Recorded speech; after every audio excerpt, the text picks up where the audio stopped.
ไข่ขาว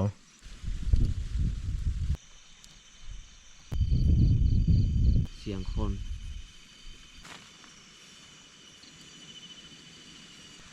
บ่แม่นมันจับโตเฮาไปกินดอก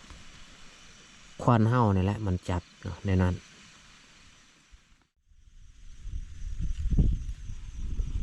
กราบทักทายสบายดีพ่อแม่พี่น้องเบิดสู่คู่สู่คนสำหรับวันนี้คอยกะมานอนแคมทางนอนแคมทางอันนั้นก็แม่นทางที่คนย่างไปย่างมาหรือว่าทางรถไปได้เนาะคอยจะมากางเต้นนอนอยู่นี่แหละบริเวณนี้มาวันนี้ก็มาคนเดียวเนาะส่วนอาเต้ยเพิ่นก็บ่มาเนาะเพิ่นย่างหายนี่แหละอาเต้ยนี่ถ้าว่าเพิ่นได้หายนี่มันหายยากเนาะบ่คือค่อยเนาะหายไวเนาะหายไวแล้วก็หายไวเนาะนิสัยค่อยแบบนั้นแต่ว่าเต้ยนี่ถ้าว่าเพิ่นได้หายนี่หายยากเนาะเรื่องที่เพิ่นหายก็คือเรื่องที่คอยบอกให้เพิ่นยิ้มแย้มแจ่มใสเวลาเฮ็ดคลิปออกคลิปนำกันเนาะเพราะว่า PPFC ก็ว่าเต้ยบ่ยิ้มบ่แย้มก็เลยคอยก็มาบอกให้เพิ่นยิ้มในเวลาเฮ็ดคลิปก็เลยเพิ่นอันอยากหายคอยเนาะก็เลยในซองเพิ่นกับเพิ่นบ่เฮ็ดแต่ก็บ่เป็นหยังเนาะวันใดเพิ่นหายโกรธเนาะเฮาก็อาจสิได้เฮ็ดคลิปนํกันต่อเนาะหรือว่าซองของเพิ่นก็จะเฮ็ดต่อเนาะแต่ว่าตอนนี้ก็มาเฮ็ดคลิปคนเดียวไปก่อนเนาะเฮ็ดคนเดียว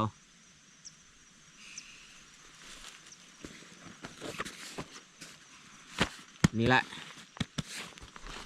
บ่นอนบนอยู่ก็คือเต้นเท่านั้นเอากังนอนไกลทางว่าเราจะเจอปัญหาอย่างแน่ผ่านมาคอยกับบ่เคยนอนดอกแบบนี้อันนี้ก็ครั้งทำอิฐคือกันที่มานอนแคมทางแบบนี้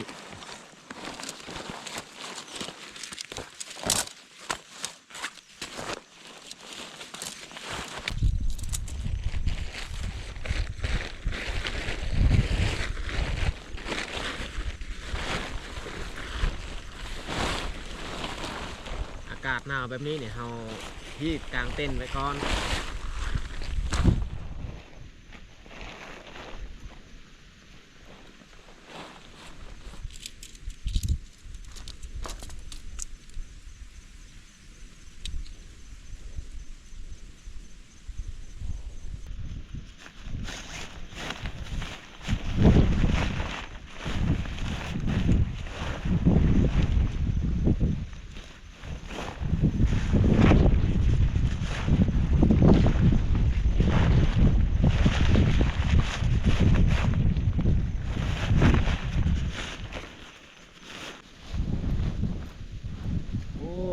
ลมพัดทุกคนเอ้ย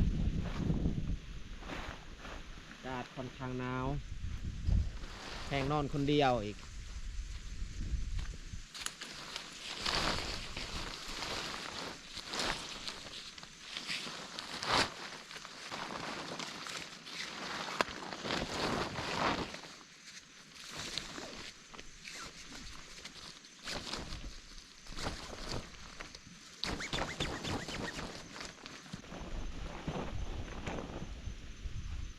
ประตูเต้นในแมนเฮาป้าเบืองหน้าทางเพื่อสบายเฮาเบิ้งมียังที่มันย่างไปย่างมาบ่ว่าจะเป็นคนหรือสัตว์เราก็ได้เห็นง่าย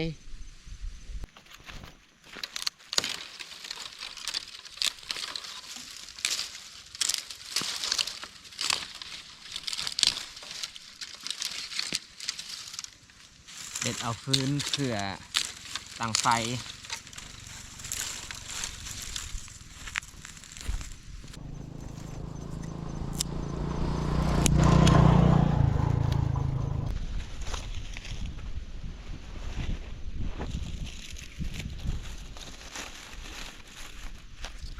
จุดไฟไว้ก่อน แต่ว่าเฮาจุดไฟนี่เฮาก็บ่ได้เฮ็ดอาหารการกินเพียงแต่ว่าเฮาจุดไล่ยุงเท่านั้น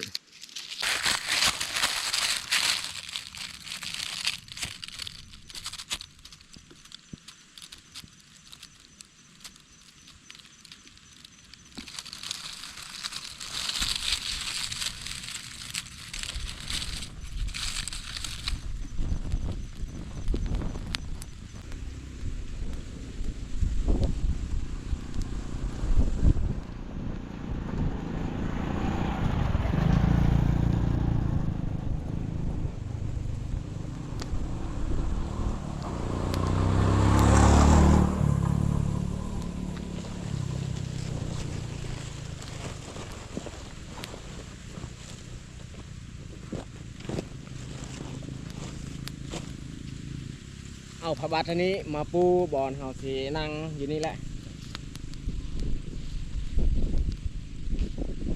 เห็นรถที่แล่นผ่านทางนี่2-3 คันแล้ว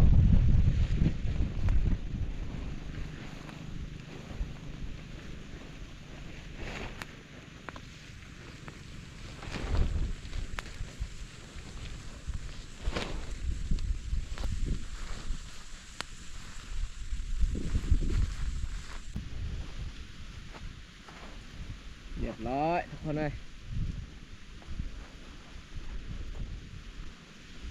เข้าปลาห้านนี่แมนเฮาเฮ็ดซุกนะเฮ็ดซุกมาจากบ้านเรียบร้อยมันแต่สิล้างมือกินข้าวเดี๋ยวอากาศมันมืดก่อนอีกอย่างช่วงหน้าหนาวแบบนี้นี่เฮาบ่อยากอยู่นอกหลายแต่เฮาส้มบรรยากาศสวงแรงๆอยู่นี้สวงมันยังแจ้งเมื่อมันมืดจะน้อยเฮาเข้าไปในเต็นท์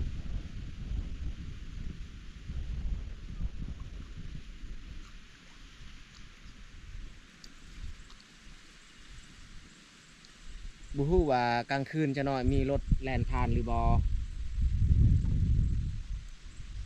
ตอนนี้ก็เวลา6 โมงแหละทุกคนเลย6 โมงยัง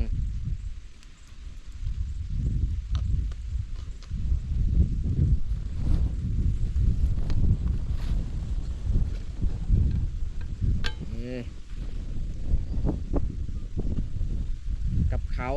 ที่แม่เฮ็ดแม่เฮ็ดให้ตอนแรงวันนี้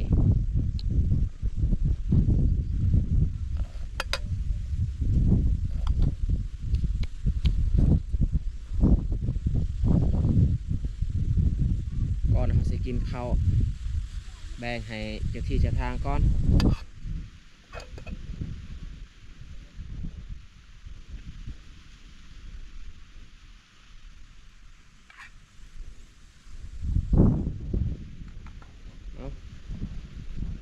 ปู่ย่าตายายที่คุ้มครองเอากินก่อนนอนคืนนี้ก็เข้าให้ปลอดภัย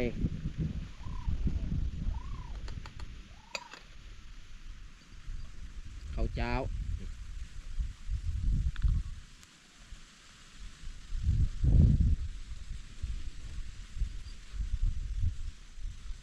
เอามาทุกคนมากินข้าวแรงน้ำกัน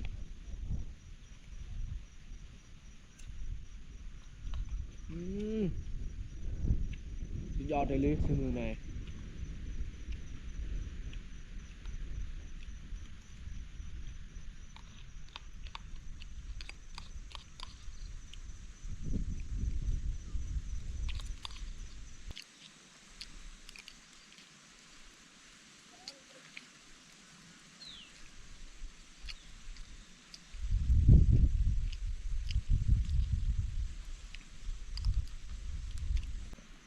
มันมีอย่างมากมายทุกคนเลย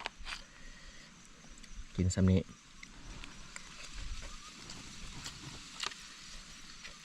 มันมีไข่ขาว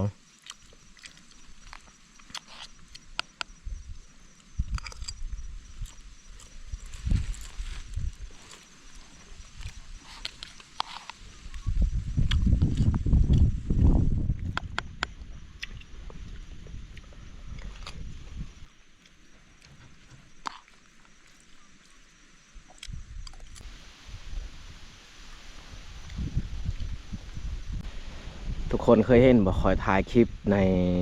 ปีก่อนๆคอยนี้แหละคอยที่ยากสุดเลยถ้าว่าช่วงหน้าฝนมื้นแห้งอยู่รถก็จนบ่อยากขึ้นถ้าว่าไปคนเดียว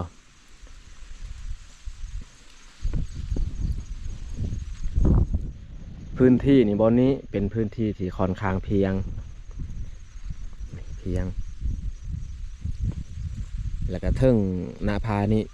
ไปพุ่นนี่แมนให้อีกให้ปีกายนี่แหละ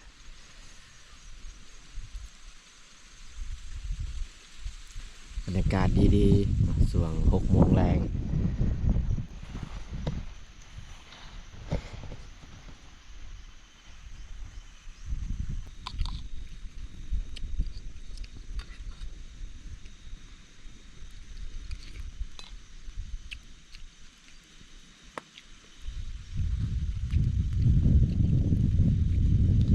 การชิมมือแล้วทุกคนเลย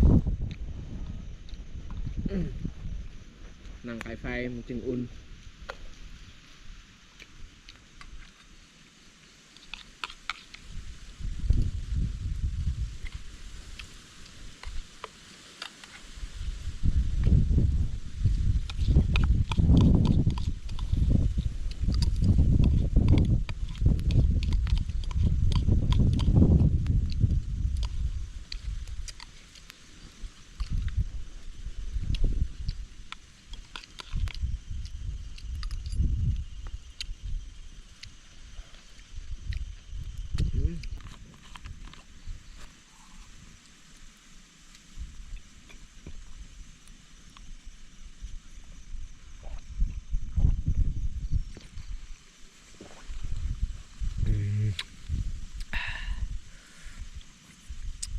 กินข้าวเฮากินน้ำนี่รู้สึกว่ามีแห้งสุดๆถ้าว่าเฮากินข้าวเข้าไปยังบ่ทันกินน้ำนี่อิ่มแต่ว่ามันบ่จะคักปานใดบ่ฮู้ว่าทุกคนเป็นคือข้อยบ่นะข้อยนี่ทุกครั้งที่กินข้าวนี่กินน้ำตลอดข้อยเห็นบางคนในบ้านเฮานี่เขาเลิกจากกินข้าวนี่เขาบ่ได้กินน้ำเลยอันนี้แหละเขาเอิ้นว่าความมักความชอบของแต่ละคนบ่คือกัน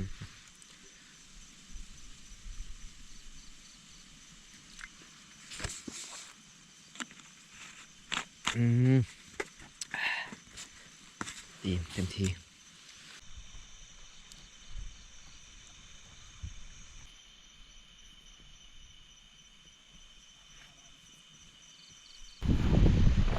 เอากระเป๋าเครื่องนี้เข้าไปในเลย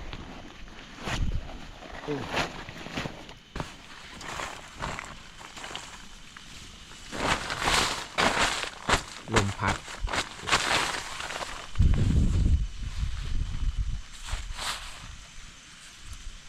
ส่วนตุกน้ำมันนี้ไว้อยู่นอกกับหมอ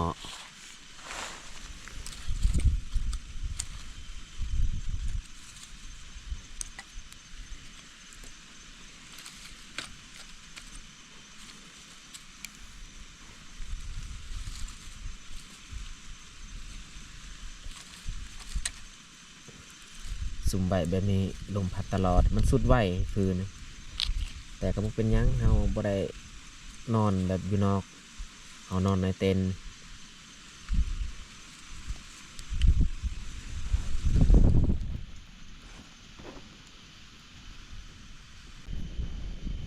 เฮานั่งอยู่นอกนี่รู้สึกเย็นทุกคนนะเพราะว่าลมพัดตลอดเวลาคันว่าเฮาเข้าไปในเต็นท์ถึงว่าลมพัดก็น่าจะอุ่นดีเพราะว่าเฮามีผ้าห่มของพี่เดฟฝากมาให้ผ้าห่มแบบว่าเฮาซุปข้าวโตเลยซุปข้าวโตแล้วก็เอา10 ฮีทบ่ฮู้ว่าเต้ยเพิ่นสิให้คอยมือใดเนาะ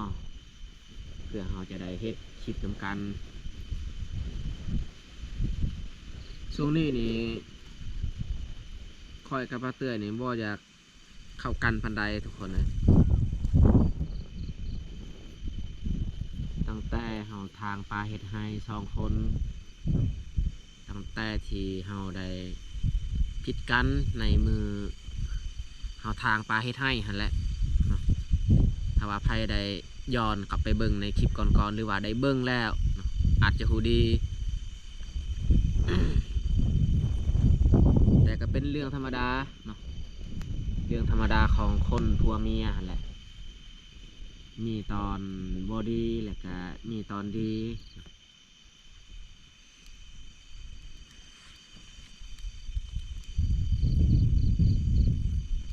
บางคนเวลาเขาหายกันเนี่ยเขาบ่ปากกันเป็นทิศเนาะเป็นทิศหรือว่าเป็นเดือนก็มีเลยบางคนบางคู่ผัวเมีย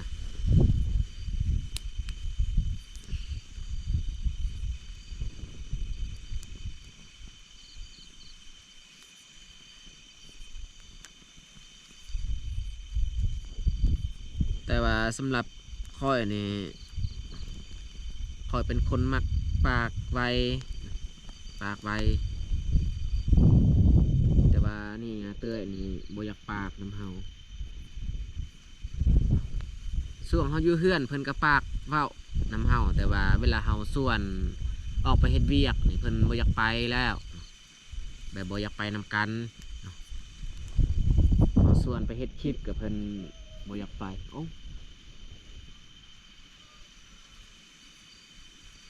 เสียงคน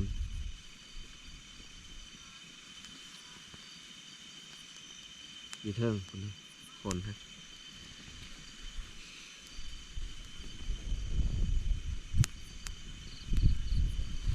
โอ้เฮาก็สิเกียมเข้าไปนอนแล้วได้ทุกคนเลยคันว่าเฮาเขานอนนี่เฮาต้องพับผ้าบัดตัวนี้พับผ้าบัด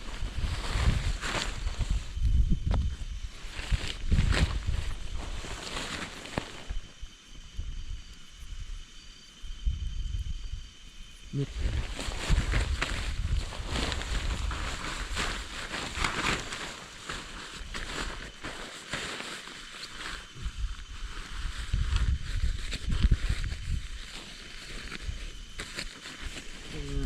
เข้าไป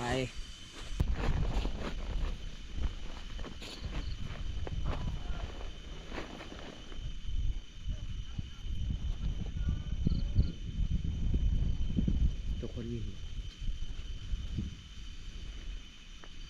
เสียงอยู่เทิงน่าจะแม่นเสียงคนออกหากินกลางค่ำกลางคืนนี่แหละ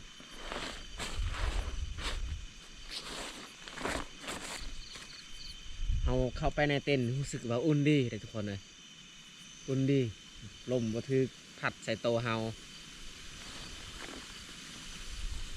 ฮีทซิปแล้วก็นอน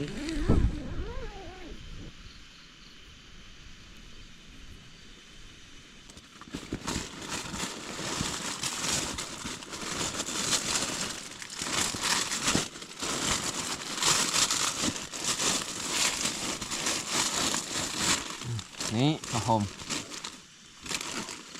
มที่เฮาซุปโตเข่า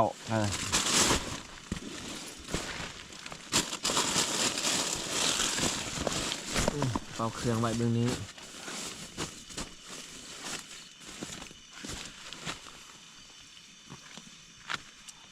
แต่ว่าตอนนี้นี่เฮาบ่รู้สึกว่าหนาวทุกคนเลย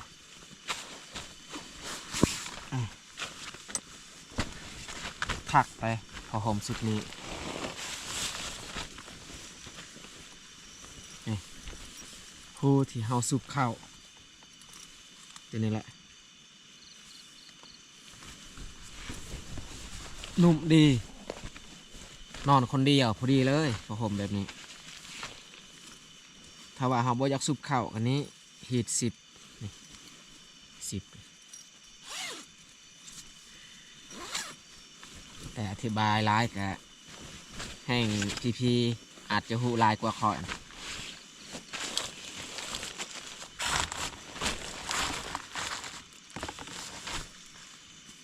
ปลดหมวกสีนอนแบบนี้ปลดหมวก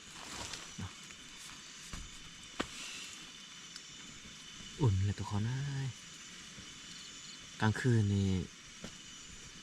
บุญยินเนี่ยเสียงรถ แลนผ่าน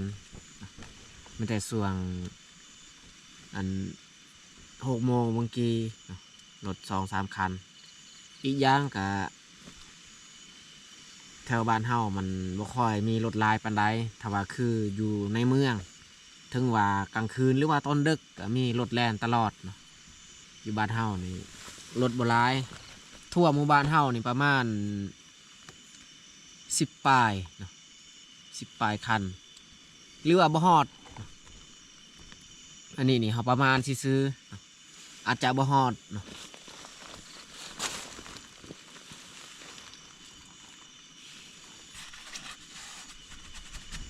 เข่งดีนอน2 คนพอดีขนาดเตื่อยมากก็นอนทางนี้ข่อยมานอนทางนี้แต่ว่าเพิ่นบ่มานอนคนเดียวนอนคนเดียวก็ค่อนข้างเย็นเนาะถ้าว่าเฮานอนหลายคนนี่อาจจะอุ่นกว่านี้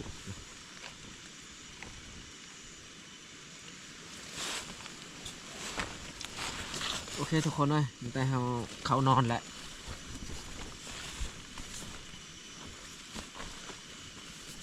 นี่สุกเข่าแบบนี้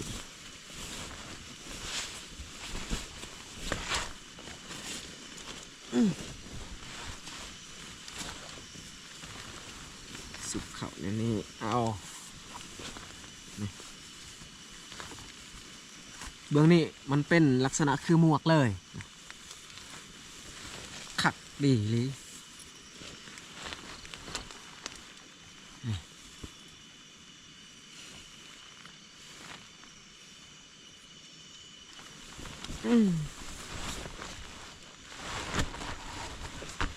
พอผมมานี่ก็ซ่องเทือข่อยใส่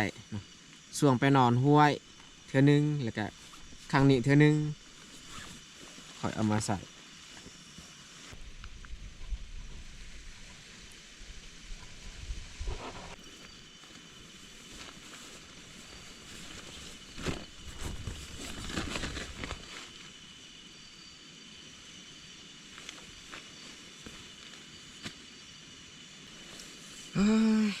อุ่นดีนอนฟังเสียงลมพัด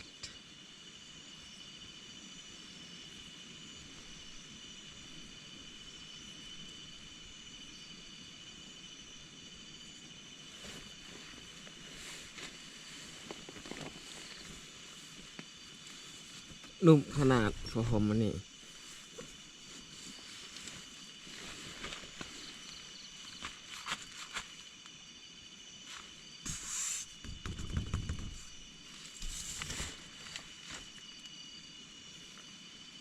โอเคทุกคนมันแต่เฮาซีปิดไฟแล้วก็นอน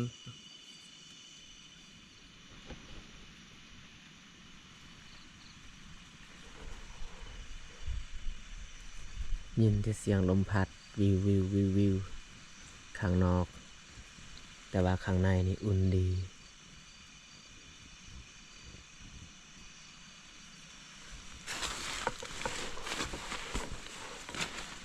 คันสมัยก่อนเขาว่าเฮานอนอันไก่ทางแบบนี้อันตรายนะทุกคน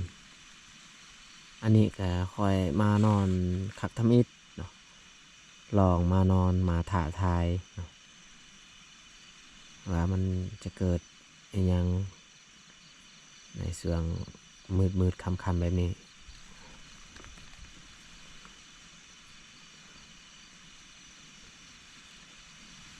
แต่ก่อนเขาว่าคันเฮานอนไก่ทางนี้เวลากลางคืนแบบนี้นี่มีผีเนาะผีมันจะย่างไปย่างมาฉะนั้นเวลาเฮานอนเฮาบ่ควรนอนกลางทางเนาะคือข่อยมานอนอันนี้ข่อยบ่กล้านอนในกลางทางหั่นข่อยก็หลีกน้อยนึงนอนแคมทางเนาะถ้าว่าเฮานอนกลางทางนี่อันตรายถ้าว่าผีมันเห็นมันจับเฮาเนี่ยอันตรายได้ทุกคนเลยบ่แม่นมันจับโตเฮาไปกินดอกควันเฮานี่แหละมันจับเนาะในนั้นถ้าว่าควันเฮาอ่อนเฮายานนี่มีโอกาสเฮาอาจจะเสียชีวิตเนาะ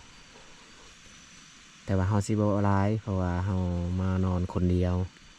ถ้าว่าเฮาบรรยายไปก็เฮ็ดให้อันจิตของเฮาก็อาจจะบ่แข็งแรงปานใดเฮามีการยานแน่เนาะแต่เฮาว่าแบบนี้แหละโอเคทุกคนมันจะเฮาสินอน